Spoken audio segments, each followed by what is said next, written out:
musajja lwana nnyo osigale ng'oli mu kifo kyo Katonda kye yakutondera kola gabirira ne bano abasajja bano ababeera ku social media nga beesiga lip balm nga basiba enviiri nga bazina luyimba luliko mbu bapromoting nga bali ku TikTok abo ogwo omulembe ogwo gugenda leeta abaana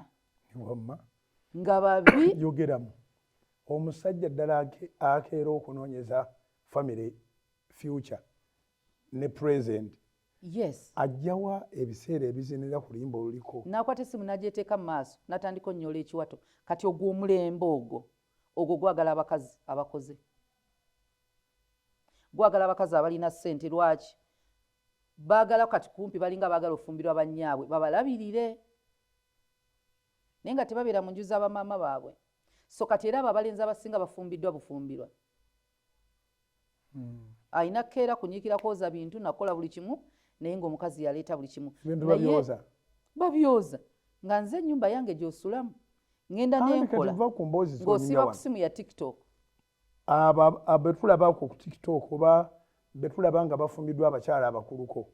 bakola emirimu gy'ewaka bakutte essepiki booza ebintu basimula ennyumba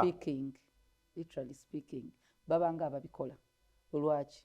omukazi bw'oba omukazi tokyasobola mubuuza ovaawa kubanga ava kunoonyeza kasente omubuuza otya nga yenna nnyini maka kati temusobola kuba mwembi temuli waka ne musuubira abaana bano okuvaamu kati bano abasajja balera abaana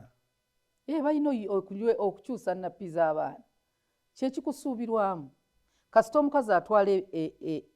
ekifo kye engatto zo musumba naawe ogenda kwambala ezize